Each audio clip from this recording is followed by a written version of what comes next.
Hello students, welcome to RS academy Kurnool. నేను మీ history Nagaraj. So ఈరోజు మనం మన ఆర్ఎస్ అకాడమీ వారు నిర్వహించినటువంటి రెండవ గ్రాండ్ టెస్ట్లో భాగంగా హిస్టరీ నుంచి వచ్చినటువంటి బిట్స్ను ఒకసారి ఎక్స్ప్లెనేషన్ చూద్దాం. సో మన ఈ ఆర్ఎస్ అకాడమీ కర్నూలు వారు నిర్వహించినటువంటి రెండవ గ్రాండ్ టెస్ట్లో మనకు వచ్చినటువంటి ఫస్ట్ హిస్టరీ బిట్, ఈ క్రింది వానిలో సరికాని జతను గుర్తించండి. Identify the incorrect pair among the following అన్నాడు. ఓకేనా? సో ఒక 4 ఆప్షన్లు ఇచ్చాడు. ఇందులో దానికి సంబంధించిన ప్రాంతాలు ఇచ్చాడు. ఓకేనా? లోతాల్, బన్వాలి, హరప్ప, మొహంజోదారో అనేటువంటి ప్రాంతాలు ఇచ్చాడు. ఆ ప్రాంతాలలో దొరికినటువంటి వస్తువులు ఇచ్చి ఇందులో సరికాని జతను గుర్తించండి అన్నాడు అనమాట. సరికాని జతను గుర్తించండి అన్నాడు. సో ఓడ ముద్రిక ఎక్కడ బయటపడిందంటే లోతాల్లో బయటపడిందంట. అది కరెక్టా కాదా అన్నాడు. పులి ముద్రిక ఎక్కడ బయటపడిందంటే బన్వాలి అనే ప్లేస్ లో బయటపడిందంట. అది కరెక్టా కాదా అన్నాడు. పశుపతి మహాదేవుని ముద్రిక ఎక్కడ బయటపడిందంటే హరప్పాలో బయటపడిందంట. కరెక్టా కాదా అన్నాడు.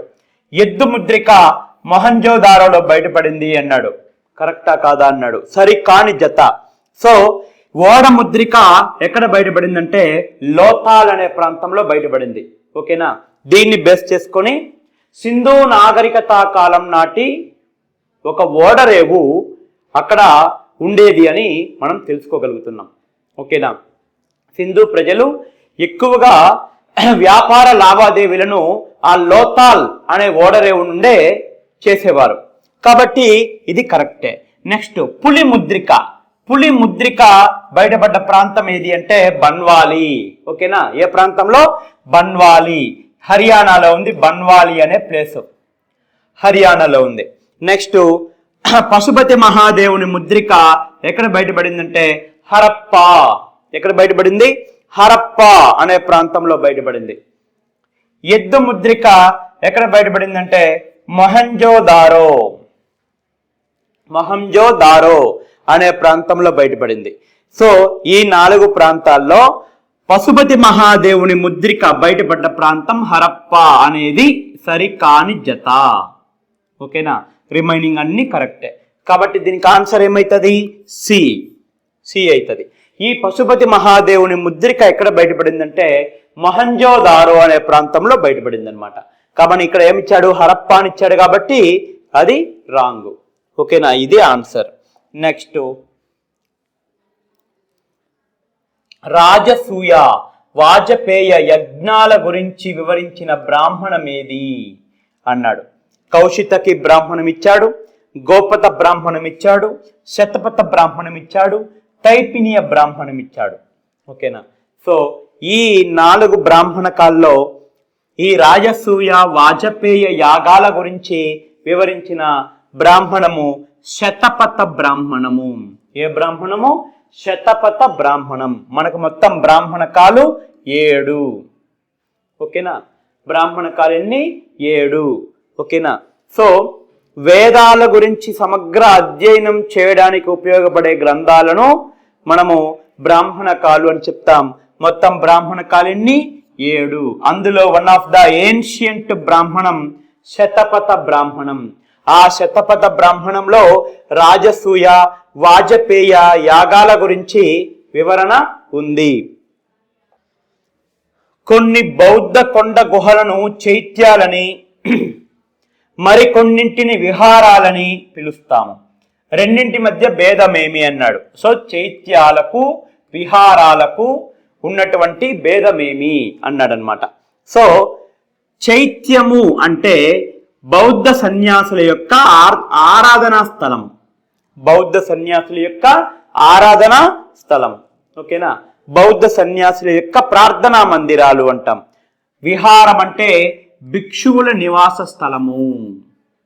భిక్షువుల నివాస స్థలము. కాబట్టి దీనికి బి ఆన్సర్. ఓకేనా? నెక్స్ట్ జీవకుడు ఎవరి ఆస్థాన వైద్యుడు అంటే ఈ జీవకుడు అనేవాడు హర్యాంక వంశ స్థాపకుడైన బింబిసారుని ఆస్థానంలో ఉండేవాడు అనమాట. ఓకేనా, బింబిసారుని ఆస్థానంలో ఉండేవాడు ఈ జీవకుడు అనేటువంటి వైద్యుడు. ఓకేనా, సో ఇది మనకు ఆన్సర్ ఏ. నెక్స్ట్ చూడండి, ఈ విధంగా మౌర్య సామ్రాజ్యంలో ఈ విధంగా అధికారులు వారి యొక్క విధులు ఇచ్చి జతపరచుము అంటాడు. ఇతిహజక మహామత్త అంటే మహిళా సంక్షేమాధికారిని ఏమంటాము? ఇతిహజక మహామత్త. నగర వ్యవహారిక మత్తర నగర న్యాయాధిపతి. రూపదర్శక అంటే నాణేల విలువను నిర్ణయించే అధికారి. సన్నిదాత కోశాధికారి అన్నాడు. సో ఏమొస్తుంది? సన్నిదాత అంటే ఎవరు? కోశాధికారి. మౌర్యుల కాలం నాటి కోశాధికారిని ఏమంటాము? సన్నిదాత అని. అదే విధంగా మౌర్యుల కాలం నాటి మహిళా సంక్షేమ అధికారిని ఏమంటాము? ఇతిహజక మహామత్త అని పిలుస్తాం అనమాట. So A2 B1 C4 D3 C answer. ఓకేనా, సో మనకు క్లాస్లో వీటి గురించి మనం బ్రీఫ్గా మాట్లాడుకోవడం జరిగింది. మౌర్య సామ్రాజ్యం దగ్గర రాజు మరణించినప్పుడు అతని అనుచరులు ఆత్మాహుతి చేసుకునే వీరగల్ అను సంస్కృతిని ఎవరి కాలంలో ఉంది? వీరగల్ అంటే ఇప్పుడు యుద్ధ భూమిలో రాజు యుద్ధానికి వెళ్తాడు కదా, ఆ యుద్ధ భూమిలో ఒకవేళ రాజు చనిపోతే ఆ రాజుతో పాటు అతని అంగరక్షకులు, బాడీ గార్డ్స్, అతని అనుచరులందరూ కూడా వాళ్ళు అగ్నిగుండంలో దూకి ఆత్మార్పణ చేసుకుంటారనమాట. ఓకేనా, వాళ్ళు ఆత్మాహుతి చేసుకుంటారు. దాన్నే మనం వీరగల్ సాంప్రదాయం అని పిలుస్తాం. ఓకేనా, ఆ వీరగల్ సాంప్రదాయాన్ని మొట్టమొదటిసారిగా ఎవరు ప్రవేశపెట్టారు అంటే సంగం అనే కాలంలో 3 ప్రాచీన తమిళ రాజ్య విభాగాలు పరిపాలించాయి. దాన్ని చోళ, చేర, పాండ్య రాజ్యాలు అని పిలుస్తాం. ఆ సంగం రాజవంశాలు అంటే తమిళ రాజవంశాలు, ఈ చోళ, చేర, పాండ్యులు, వీళ్ళు ఈ వీరగల్ అనేటువంటి సాంప్రదాయాన్ని మొట్టమొదటిసారిగా ప్రవేశపెట్టారు. వైవాహిక సంబంధాల ద్వారా గుప్త సామ్రాజ్యాన్ని బలోపేతం చేసిన గుప్త పాలకుడు ఎవరు? వైవాహిక సంబంధాల ద్వారా గుప్త సామ్రాజ్యాన్ని బలోపేతం చేసిన గుప్త పాలకుడు మొదటి చంద్రగుప్తుడు అన్నమాట. ఇతను అతి బలవంతులైనటువంటి లిచ్చవులు, ఎవరు వాళ్ళు? లిచ్చవులు అనేటువంటి తెగ, ఇది బీహార్లో ఉంటది. వీళ్ళు చాలా బలవంతులు అనమాట. ఆ లిచ్చవులతో ఆ లిచ్చవి రాకుమార్తె కుమారదేవిని వివాహం ఆడుతాడు. కుమారదేవిని వివాహం చేసుకొని తన రాజ్యాన్ని పటిష్టం చేసుకుంటాడు. కాబట్టి వైవాహిక సంబంధాల ద్వారా గుప్త సామ్రాజ్యాన్ని బలోపేతం చేసిన మొట్టమొదటి గుప్త రాజు మొదటి చంద్రగుప్తుడు. ఈ క్రింద ఇవ్వబడిన వారిలో భర్తృహరి రచించిన శతకం ఏది? భర్తృహరి ఇతను శృంగార శతకం,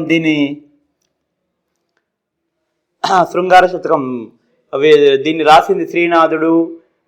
మయూర శతకం, మయూరుడు, నీతి శతకం. భర్తృహరి రాసిన శతకం పేరేం పేరు? నీతి శతకం. సో ఇది మనకున్నటువంటిది. ఈ కింది వానిలో సరికానిది గుర్తించండి అన్నాడు. నమాజ్ అంటే ప్రతి ముసల్మాను ప్రతిరోజు 5 సార్లు చేయాల్సిన ప్రార్థన. దాన్ని ఏమని పిలుస్తాము? నమాజ్ అని పిలుస్తాం. నెక్స్ట్ రోజా, పవిత్ర రంజాన్ మాసంలో సూర్యోదయం నుండి సూర్యాస్తమయం వరకు ఉపవాసం ఉండడం, దీన్ని ఏమంటాము? రోజా అని పిలుస్తాం. హజ్, ప్రతి ముసల్మాన్ తన జీవిత కాలంలో కనీసం ఒక్కసారి అయినా మక్కా నగరాన్ని సందర్శించాలి, దీన్ని హజ్ యాత్ర అని పిలుస్తాం. నెక్స్ట్ కల్మా, ముసల్మాన్లు తమ సంపాదనలో 2.5% దాన ధర్మాలకు ఇవ్వడం, ఇది తప్పు. ఓకేనా, కల్మా అంటే ఇది ఒక టైప్ ఆఫ్ ముస్లిమ్స్ ప్రార్థన. ఓకేనా, కాబట్టి ఇది తప్పు అన్నమాట, కల్మా. నెక్స్ట్ చూడండి, ఈ టైప్ ఆఫ్ బిట్స్ మనకు చాలా చాలా ఇంపార్టెంట్. ఈ టైప్ ఆఫ్ బిట్స్ మనకు చాలా చాలా ఇంపార్టెంట్. ఇక్కడ ఏమి ఇచ్చాడు, ఇవన్నీ కూడా ఢిల్లీ సుల్తాన్ల కాలంలో ఉన్నటువంటి పరిపాలనా శాఖలు, దాన్ని ఏర్పాటు చేసిన ఢిల్లీ సుల్తాన్లు. ఓకేనా. దివాన్ ఈ బరీద్, దివాన్ ఈ బరీద్, దివాన్ ఈ బరీద్ అల్లావుద్దీన్ ఖిల్జీ, దివాన్ ఈ కోహి మహమ్మద్ బిన్ తుగ్లక్, దివాన్ ఈ ఖైరాత్ Firoz Shah Tughlaq, Firoz Shah Tughlaq, Diwan i Arif Balban. A2 B3 C4 D1 C answer. Diwan i Barid, దీన్ని ఇంట్రొడ్యూస్ చేసిన వాడు అల్లావుద్దీన్ ఖిల్జీ అన్నమాట. దివాన్ ఈ కోహి, ఇది ఒక వ్యవసాయ శాఖ, దీన్ని ఏర్పాటు చేసింది మహమ్మద్ బిన్ తుగ్లక్. దివాన్ ఈ ఖైరాత్, ఓకేనా, దీన్ని ఈ మంత్రిత్వ శాఖను ఏర్పాటు చేసిన వాడు ఫిరోజ్ షా తుగ్లక్.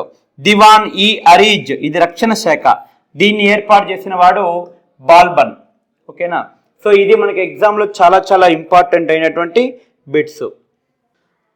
మొట్టమొదటిసారిగా ఇక్తా విధానాన్ని, సైన్యాన్ని, కరెన్సీని నిర్వహించిన ఢిల్లీ సుల్తాన్ ఎవరు అన్నాడు.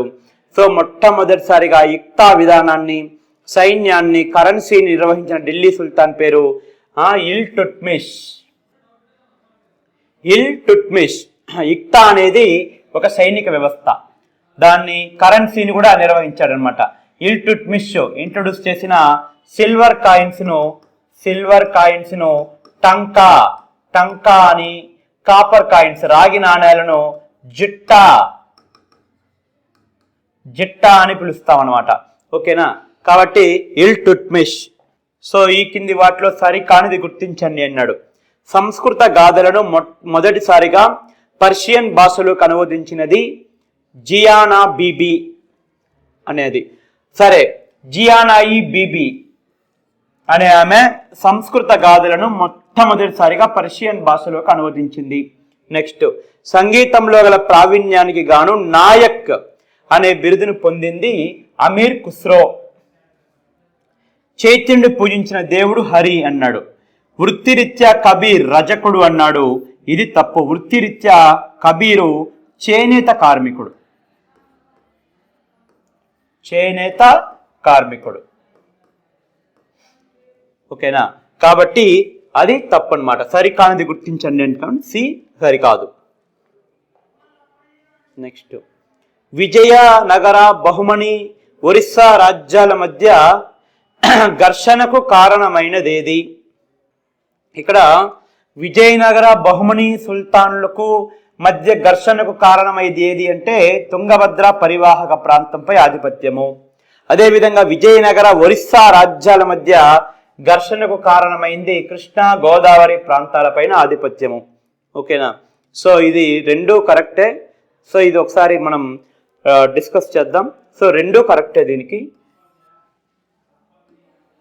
అంటే మీరు విజయనగర బహుమని ఒరిస్సా రాజ్యాల మధ్య అంటే ఈ మూడు రాజ్యాల మధ్య ఘర్షణకు కారణమైంది ఏది అంటే కృష్ణా గోదావరి ప్రాంతాలపైన ఆధిపత్యం అని చెప్పుకోవచ్చు.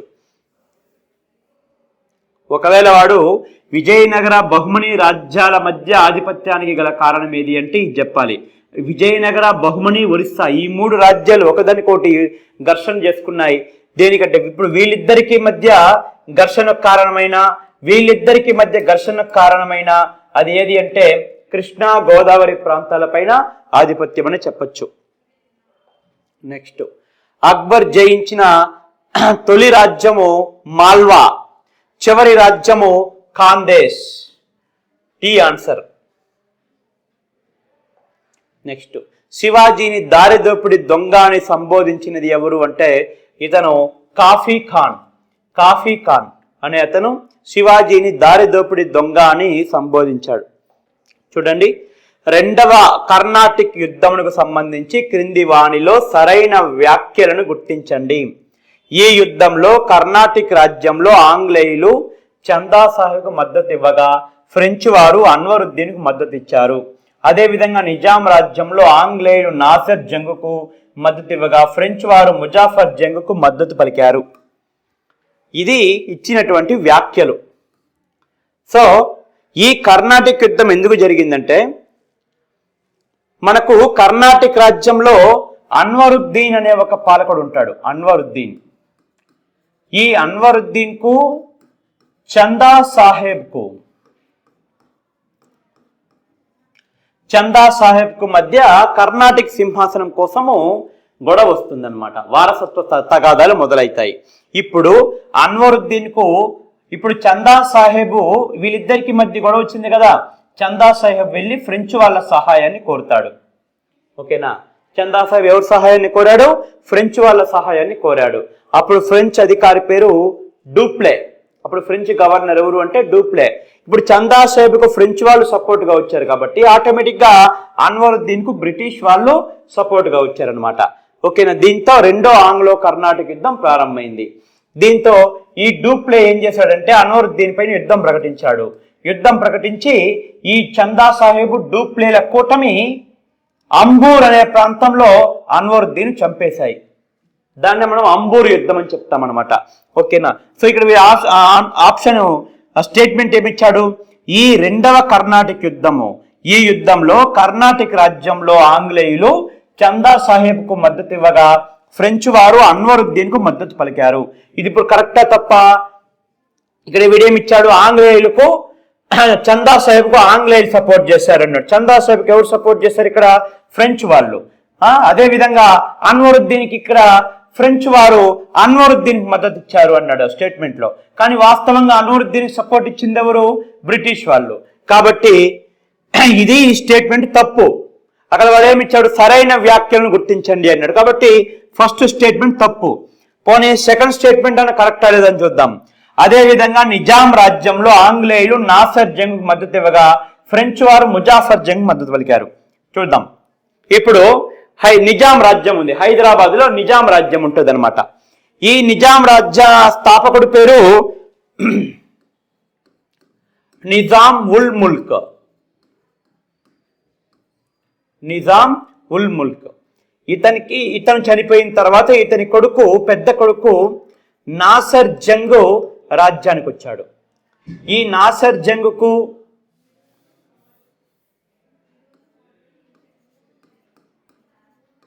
నాసర్ జంగ్ రాజ్యానికి వచ్చాడు. నాసర్ జంగ్కు ఇతని మేనల్లుడు ముజాఫర్ జంగ్, వీరిద్దరికి మధ్య సింహాసనం కోసం గొడవ వచ్చింది. ముజాఫర్ జంగ్ ఫ్రెంచ్ వాళ్ళ సహాయాన్ని కోరాడు, డూప్లే సహాయాన్ని కోరుతాడు. ఆటోమేటిక్ గా నాసర్ జంగ్ కు బ్రిటిష్ వాళ్ళు సపోర్ట్ చేశారు. ఓకేనా? ఇప్పుడు నిజాం రాజ్యంలో ఆంగ్లేయులు ఎవరికి సపోర్ట్ చేశారు? బ్రిటిష్ వారు నాసర్ జంగ్ కు, ఫ్రెంచ్ వారు ముజాఫర్ జంగ్ కు. కాబట్టి ఈ రెండు స్టేట్మెంట్లు సరైన వ్యాఖ్యలేవి?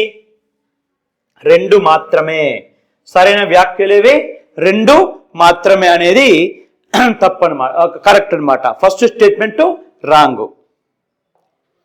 నెక్స్ట్, డల్హౌసీ ఆక్రమించిన రాజ్యాల సరైన క్రమం. సో డల్హౌసీ రాజ్య సంక్రమణ సిద్ధాంతము అనేటువంటి ఒక సిద్ధాంతాన్ని ప్రవేశపెట్టాడు, ఒక పద్ధతిని భారతదేశంలో. ఈ రాజ్య సంక్రమణ సిద్ధాంతాన్ని ఆక్రమించుకొని 1848 సతారా రాజ్యాన్ని రాజ్య సంక్రమణ సిద్ధాంతంలో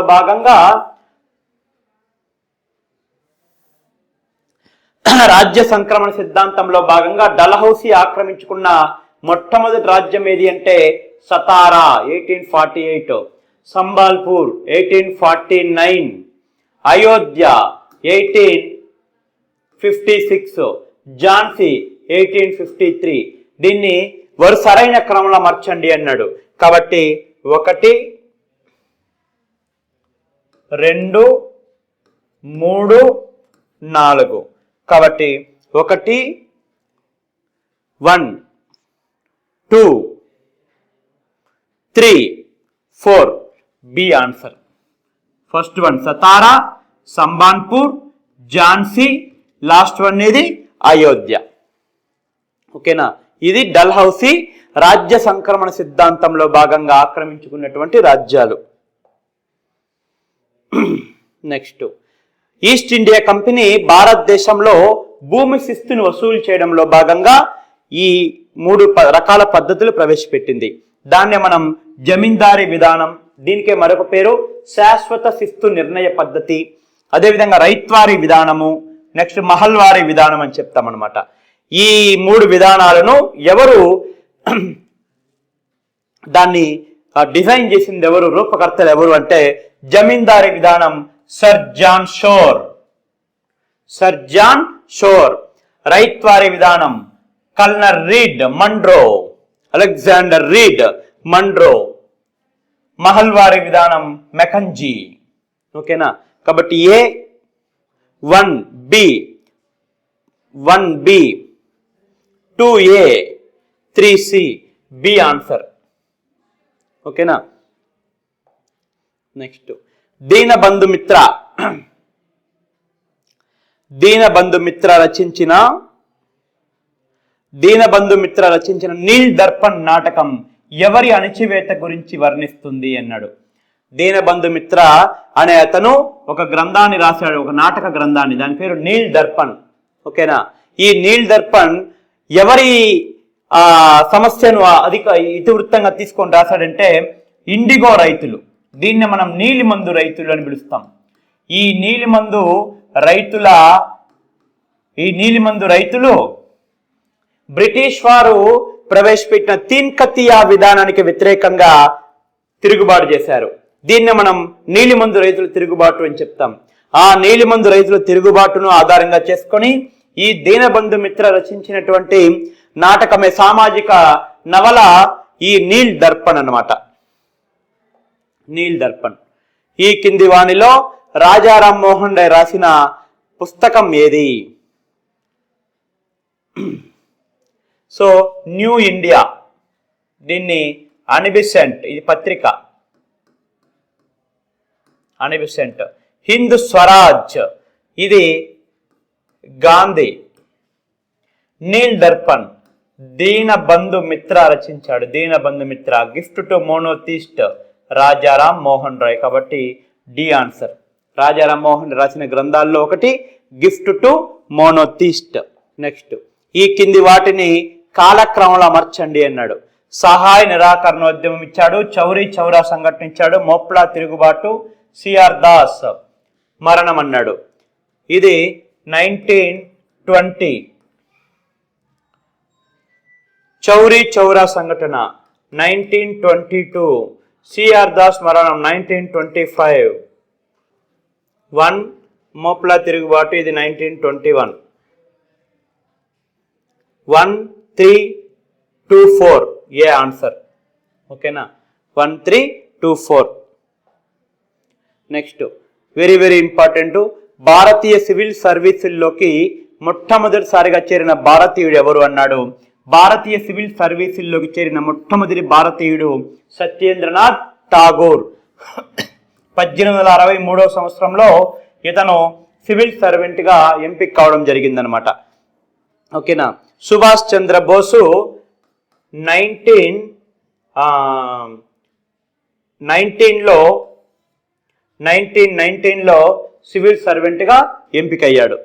అదేవిధంగా సురేంద్రనాథ్ బెనర్జీ ఇతను 1869లో సివిల్ సర్వెంట్గా ఎంపికయ్యాడు అనమాట. ఓకేనా, కాబట్టి సివిల్ సర్వెంట్గా ఎంపికైన మొట్టమొదటి భారతీయుడు సత్యేంద్రనాథ్ ఠాగూర్. ఏ ఇయర్లో? 1863లో. బ్రిటిష్ ఇండియాలో క్రైస్తవ మిషనరీలకు మత ప్రచారాన్ని అనుమతి ఇచ్చిన చట్టం ఏది అంటే ఇది 1813 చార్టర్ యాక్ట్ చట్టం అనమాట. ఓకేనా, 1813 చార్టర్ చట్టం ప్రకారము భారతదేశంలో క్రైస్తవ మిషనరీలకు ఎంట్రీని ఇచ్చిందనమాట. ఓకేనా, ప్రవేశాన్ని కల్పించింది. ఎందుకు? భారతదేశంలో ఇంగ్లీష్ లాంగ్వేజ్ని ఇంట్రొడ్యూస్ చేయాలనుకున్నారు ఈ చట్టం ద్వారా. ఓకేనా, ఇప్పుడు ఇంగ్లీష్ లాంగ్వేజ్ నేర్పించాలంటే మనకు ఇక్కడ వాళ్ళ కాలేజీలు ఎస్టాబ్లిష్ చేయాలా. కాలేజీలు ఎస్టాబ్లిష్ చేసి ఆ క్రైస్తవ మిషనరీస్ ఏదైతే ఉంటాయో వాళ్ళని ఈ ఇంగ్లీష్ లాంగ్వేజ్ను బోధించడానికి పిలిపించాలని చెప్పారు. అలా వీళ్ళు ఇంగ్లీష్ లాంగ్వేజ్ను బోధిస్తూ వాళ్ళ క్రైస్తవ మతాన్ని ప్రచారం చేసుకున్నారు. సో దానికి అనుమతి ఇచ్చిన చట్టము 1813 చార్టర్ చట్టం అని చెప్పుకోవచ్చు. నెక్స్ట్ ఇండియన్ బిస్మార్క్ ఎవరు అంటే very very important, Sardar Vallabhbhai Patel. ఇతన్ని ఇండియన్ బిస్మార్క్ అని చెప్తాం. నెక్స్ట్ 1931 ఐఎన్సి సమావేశం ఎక్కడ, ఎవరి అధ్యక్షం జరిగింది? 1931లో కరాచీ అనే ప్రాంతంలో వల్లభాయ్ పటేల్ అధ్యక్షతన 1931 ఐఎన్సి సమావేశం జరిగిందనమాట. సో ఈ సమావేశంలో గాంధీ ఇర్విన్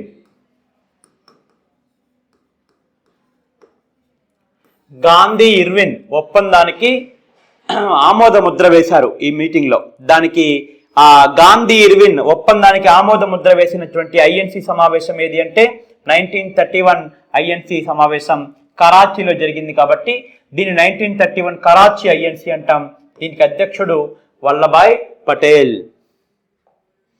నెక్స్ట్, భారత జాతీయ కాంగ్రెస్ కు 2 సార్లు అధ్యక్షత వహించని వారు ఎవరు?